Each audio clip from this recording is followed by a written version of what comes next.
नमस्कार, मैं नेहल बहुत बहुत स्वागत करती हूँ आप सभी का एमपी न्यूज में। मध्य प्रदेश में विधानसभा के मानसून सत्र के दूसरे दिन भी विपक्ष ने जमकर हंगामा किया, जहां आज पुलिस द्वारा विधायकों को पीटने का आरोप निकलकर सामने आया है। इसी मुद्दे को लेकर हमसे बात करने के लिए जुड़े हैं कांग्रेस से विधायक बाला बच्चन जी और बीजेपी की ओर से विधायक राम डांगोरी जी। सबसे पहले हम बात करते हैं कांग्रेस की ओर से विधायक बाला बच्चन जी से। नमस्कार सर, बहुत बहुत स्वागत है आपका एमपी न्यूज में। सर, सबसे पहले बात करें तो विधानसभा के बाहर एक बार फिर से हंगामे की स्थिति बनी, जहां पर कांग्रेस ने पुलिस पर विधानसभा के बाहर विधायकों को पीटने का आरोप लगाया है। कैसे देखते हैं? नहीं, मैं आपको बताना चाहता हूँ कि देखिए दो तीन हमारे विधायक जो अंदर आए तो उनके कपड़े फटे हुए थे। एक का पैजामा पाचीलाल मेहरा जी का फटा हुआ था जी। और एक विधायक जी का जेब कुर्ते का जेब फटा हुआ था। और उनने ये बोला कि हमको हमारे हाथ मरोड़ दिए हैं और बदतमीजी की हमसे पुलिस ने। तो वो अंदर भी वो सदन में भी ये माहौल गरमाया हुआ था और दमदारी से अंदर भी ये बात उठी है और स्पीकर साहब ने व्यवस्था दी है। इस पर कल कुछ जो भी इसमें डिसीजन आना है वो कल आना है, तब जाकर मामला शांत होगा। जी सर, लगातार अलग अलग मुद्दों को लेकर विधानसभा में हंगामे की स्थिति बनती नजर आ रही है, कैसे देखते हैं? मैं आपको ये बताना चाहता हूँ कि सरकार सभी पॉइंट ऑफ व्यू से फेल है। हम जो प्रश्न लगाते हैं, जो जनता ने हमको चुनकर जो भेजा, उनके लिए हम जो यहाँ प्रश्न लगाते हैं तो उनका कोई जवाब नहीं आता है। जैसे मेरे आज 2 प्रश्नों का जवाब था कि जैसे मैंने ये पूछा था, मैं पिछले कई सत्रों से इस बात को पूछता आ रहा हूँ कि मध्य प्रदेश का जीएसटी का जो प्रतिपूर्ति का हिस्सा केंद्र ने हमको कितना दिया, तो उसका जवाब हमारी कितनी राशि बनती, तो बोले 4,152 करोड़ रुपए, लेकिन अभी तक हमको दी नहीं। हमने पूछा था कि सीएम ने कितने पत्र लिखे केंद्र सरकार को, कोई पत्र नहीं लिखे, जबकि 5-7 दिन पहले भी 2,000 करोड़ रुपए फिर उधार लिए। तो सरकार काम क्यों नहीं कर रही?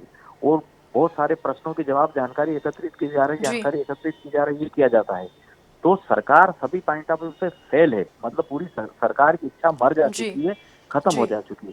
उनको शायद ये लगता है कि हमारे पास तो जादू की छड़ी है, लोगों को घुमाने का, लोगों को ध्यान मोड़ने, और हम सरकारें बना लेते हैं। और ये सरकार जो सरकार बनाए, इसके बाद से और शिवराज सिंह की स्थिति बहुत हालत खराब हो गई। उसका नुकसान एमपी को और एमपी की जनता को भुगतना पड़ रहा है। जी जी जी, बहुत बहुत धन्यवाद हमसे जुड़ने के लिए। अब हम बात करेंगे बीजेपी की ओर से विधायक राम डांगोरी जी से। नमस्कार सर, बहुत बहुत स्वागत है आपका एमपी न्यूज में। और सबसे पहले बात करें तो विधानसभा के बाहर एक बार फिर से हंगामे की स्थिति बनी है, जहां पर कांग्रेस ने पुलिस पर विधानसभा के बाहर विधायकों को पीटने का आरोप लगाया है। बीजेपी से कैसे देखती है? ऐसा कोई भी कृत्य वहां पर नहीं हुआ है। कांग्रेस हर बार जब भी विधानसभा चालू होती है, सदन लगता है, किसी न किसी बहाने हंगामा करने की कोशिश करती है। अब चूंकि विपक्ष में वो लोग आ गए हैं तो कुछ न कुछ नौटंकी ये लोग करेंगे।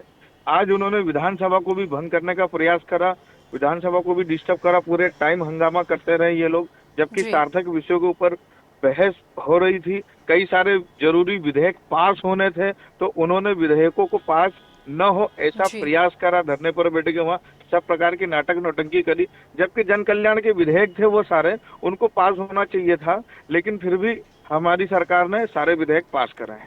जी, अलग अलग मुद्दों को लेकर लगातार विधानसभा के बाहर हंगामे की स्थिति बनती नजर आ रही है, कैसे देखते हैं सर आप इसे?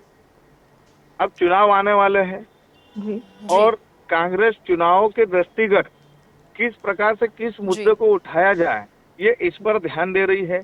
किसी भी चीज को तिल का पहाड़ बनाना, इस प्रकार की हरकतें करने का ये प्रयास करेंगे। हम लगातार उनकी मॉनिटरिंग कर रहे हैं और इस प्रकार उनको जवाब देना हमारे लोग भी तैयार बैठे हुए हैं। अगर ये नौटंकी करते हैं तो हम जवाब देने के लिए तैयार हैं। ये झूठ का पुलिंदा लेकर के जनता के बीच में भ्रामक जानकारियां फैलाने का प्रयास कर रहे हैं, जो इस बार इनकी भ्रामक जानकारी जनता के बीच में हम जाने नहीं देंगे। जी, बहुत बहुत धन्यवाद हमसे जुड़ने के लिए। तो देखा आपने विधानसभा का सत्र, जहां लगातार 2 दिन से हंगामे जारी है, विपक्ष द्वारा विरोध जारी है। जनता के हित में प्रतिनिधि अपनी बात रखते हैं, जनता की बात सरकार तक पहुंचाते हैं। देखना होगा कि विपक्ष अब आगे किस तरह से सरकार तक जनता की बात पहुंचाती है और अपनी बात रखती है, और कितना असर इसका अब देखने को मिलता है। फिलहाल अभी के लिए इतना ही, और भी खबरों के लिए देखते रहिए एमपी न्यूज।